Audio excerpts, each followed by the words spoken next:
Okay, I'm going to take a few minutes and do something that I don't normally do. And a lot of people don't go to church. I got something on my eye. Sorry about that. What a lot of people run into is they go church hopping. They don't go to one specific church, or they go to a church and then they find out some things that they don't really agree with. So I'm going to have a little bit of a short message, and we're going to stay with Luke 4, and we're going to stay with what we've been talking about the lost. Jesus came to heal the brokenhearted, and I wanted to stay with that message, so we're going to cover that message here shortly, but we're going to start with something that is about soul ties and an ever rapidly growing issue is narcissist abuse and soul ties. So I have the link here, and I'm going to play some of it so that you can hear it.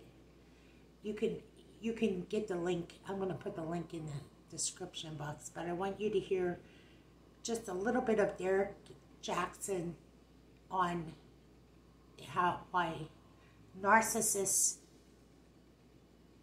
always face the consequences of their actions. And here's the thing, this is about justice. Justice will be served here or in heaven.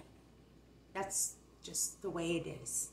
And a lot of people, when we talk about the rapture, it's about justice. It's really, if there were some valid reasons why Christians want Jesus to come back, I think one of them is definitely the injustices that have taken place. So that being said, this was a really good message, and I want you to hear it. Consequences for that revenge, the system don't care about why you were doing what you were doing unless you were married and you get that crime of passion, like little green light basically, is going to end up a net negative for you. So she said, well, sometimes I got to know that they got their lick back. I ain't trying to hear that. And I feel you. Let me say this to anybody who's ever been done wrong, I feel you. But for those of y'all who want to get revenge on your narcissistic partner, this goes to man or woman, by the way, because narcs come in both genders. Let me make that clear. But this is to a woman. For those of y'all who have been with a narcissistic partner and you're thinking about revenge, or you wondering why they get to go on and prosper and stuff like that, let me say this. Narcs always face their karma. Narcs always have their day. Narcs never just get away with being a narcissist. And I'm not one of those people that's going to talk like a person is a narcissist just because y'all don't work out. That ain't how we do this. First off, I'm not a mental health professional to be diagnosed with nobody. All I can go off is narcissistic traits. But I do know this. If a person presented themselves one way and was completely different the entire time that y'all were together, like they had you living under a false pretense of who they are, just a complete lie, that's likely a narcissistic person.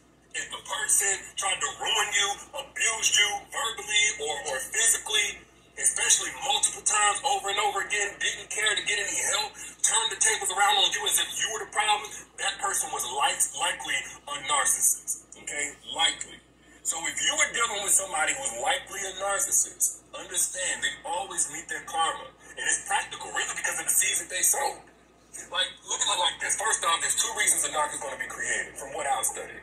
And the first reason is because they were born that way, or they were raised that way, their parents coddled them, nobody ever taught them responsibility, so they grew up thinking the world revolved around them. The second reason is because they're deeply injured, but throughout their life, they got rewarded for how they handled being injured. So they handled being injured by projecting on other people, hurting other people, talking how they wanted to talk, using people up, discarding them whenever the person caught on to them. And they got rewarded over and over again because of their status, because of their money, because of their looks, because of whatever. Their name or something like that. They got rewarded, and now they don't care as an adult. They don't care to get any help, therapy. They don't care to be accountable. And that's how they rock it, because they've always been rewarded for how they projected onto others, really what was rooted in some deep-seated wounds that really need some healing, okay? So here's the thing. When a narcissist is dealing with you, and you catch on to them, and you can't take no more, and then you leave, a part of their karma is that they're not going to change.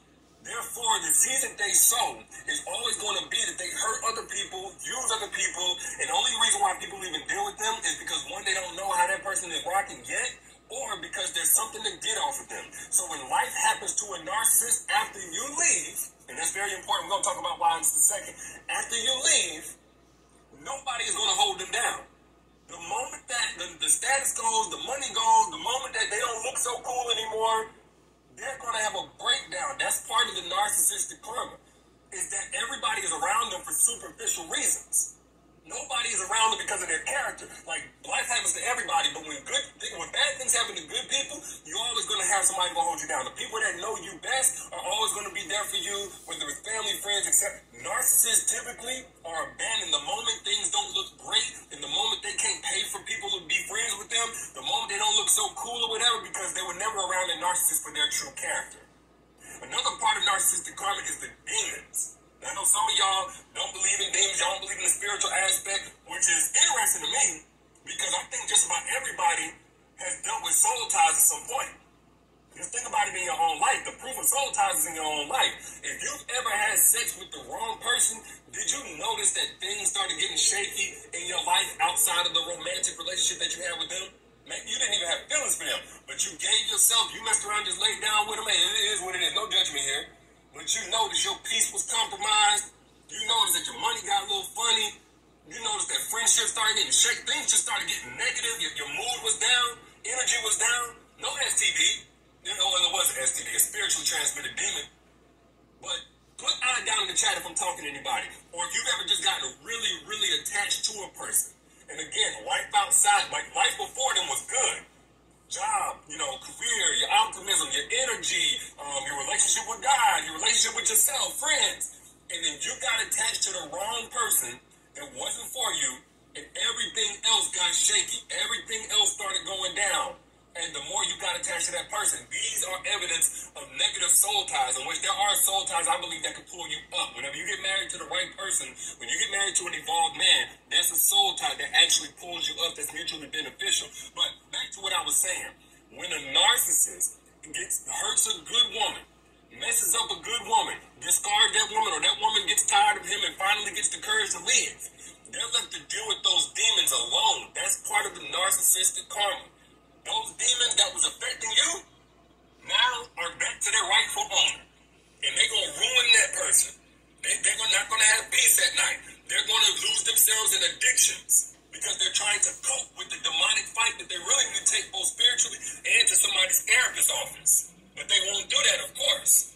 And see, they was able to use you as kind of this punching bag spiritually and emotionally. They was able to use you to project on, and that was their coping mechanism, so they never had to deal with those demons. Meanwhile, you were the one fighting their demons because you was tied to them. Now, let me say this. Okay, I wanted you to hear this because this is actually more common than you know. Most abuse relationships in church, this is going on in church too. That's why a lot of people aren't going to church, because of narcissism. And narcissism is a god with a little g. And what happens is they get in relationships with people who are narcissists. And the point to what I'm about to say is they portray themselves to be Christians, but they are not. Okay, that's what Jesus said, is they're liars. And what is happening is once you get together with somebody that is a narcissist, you have soul ties. So there has to be deliverance, and there has to be, you have to pray over your home. There's a bunch of things that need to be done. Now, I didn't want to get into a whole lot, but we're gonna get into more of this discussion at another time. Just I will put the link below so that you can get this, because he's got so much to say about narcissists. But narcissism goes back to the Greek gods and goddesses of that time period. Let's just say modern day narcissism is like the gods is the selfies, more or less. It's not that selfies are narcissists, but it's an increase. It's increasing. Now, back to what we were talking about, the message. The message is today, and I know that a lot of people aren't going to church because they are reluctant because of this very reason. And I go to a church, a very small church, and there's a lot of narcissists.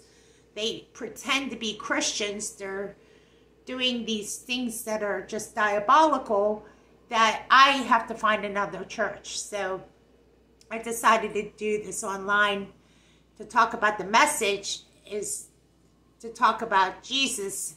Now, I can't replace a pastor who could really deliver a message, but to just contemplate the message of what Jesus meant by he came to save the lost and heal the brokenhearted. And healing is the key to this. And like a lot of us have seen anointing oil or wanted to buy it or use it or have it or whichever. But using this time today with the free time that we have, maybe we should use anointing oil and ask for deliverance about the issues that we're talking about here, because it is a big, heavy topic, and I'm willing to spend time on this. But you don't even need me to do this. He covers a lot of this, and he's really, really good. And like I said, I'll put the link in the description box below. Thank you for taking the time to listen to this very important subject.